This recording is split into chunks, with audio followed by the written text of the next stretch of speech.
Welcome back, Pokemon fans. Angel of the Night here. We are back again with the Team Star Challenge, and as you guys know, we are getting into battle number 44. So, in this competition, we have been using Team Star only Pokemon, and we have been bringing Revaroom to every battle. Now, I have brought in my Annihilape to start off the battle, and the opposing Pokemon is obviously an Armarouge. Now, what I'm going to do here, I'm going to go in for the Terrestrialization to a Water type, and then I'm going to also hope that I'm going to be able to survive the next hit, because it could go many different ways when it comes to an Armarouge. They could either go for the Terrestrialization to Grass and go for the Energy Ball or a Tera Blast, or they can set up the Expanding Force with the Psychic Terrain. There's so many different options here. Now, we ended up going in for the Rage Fist here. We activated their weak armor, and then of course they've also gone in for a substitute, and they had a Citrus Berry. So Citrus Berry actually gave them a little bit of HP back as they went for their sub. Now, in this kind of a situation here, I feel like I'm up the creek without a paddle here. Kind of funny because I'm a water type, and I ended up getting burned from a Will-O-Wisp. Now, Will-O-Wisp is not a move that I've seen on Armarouge very often, okay? It's just not something that's very seen. We are going to go in for the Rage Fist here. I don't believe we're going to be able to take out that sub, but I could be wrong. It might be due to a type advantage here, but that Will-O-Wisp has definitely cut our attack stat. I can definitely guarantee you that. We could technically go in for the bulk up here, but seeing as how their substitute is already down, I might as well try to go in for the Rage Fist here again. Seeing as how we may actually potentially be hit again by another move. Now, I don't know if there's much that Armarouge is going to be able to do here without any kind of a grass-based move. They might end up having to set up the terrain and try to go for an Expanding Force, or they might even have to swap out to another Pokemon. And it looks like that's what they're going to have to do here. So the Pokemon that they're going to end up coming in with here is Krookodile.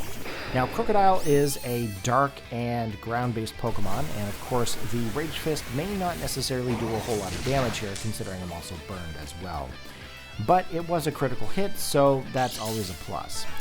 We are going to get a little bit of HP back here from our leftovers, and of course that should open us up to do another type of attack.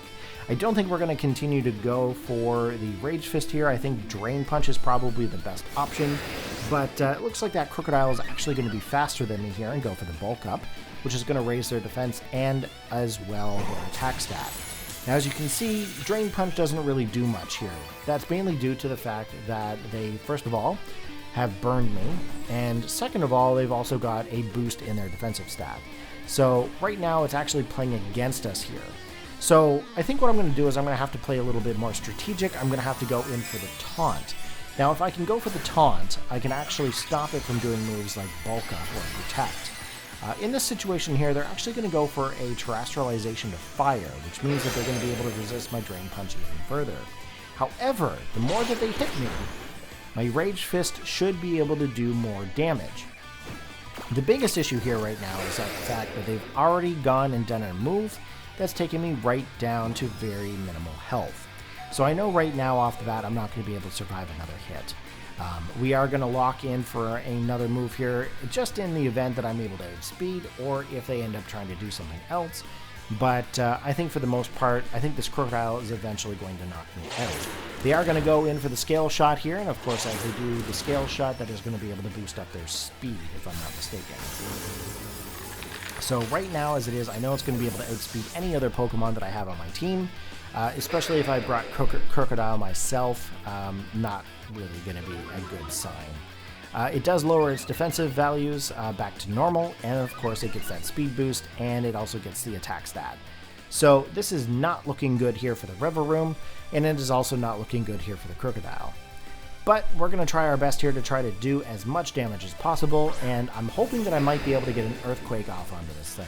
If I can survive at least one hit, I might be able to take out this Krookodile, but we'll see what happens here. Obviously, a ground-based move into a Fire-type Pokemon should be × 2 damage. So we'll see what happens in this next turn. As you can see, it looks like their Krookodile is going to go in for the Earthquake, and unfortunately does pick up that KO. Okay, they're going to get another Moxie boost here, and that is probably looking at game here. I don't think I can take out 3 Pokemon here with my own Revaroom, so I just want to say, guys, this is the semi-final match for team number 1.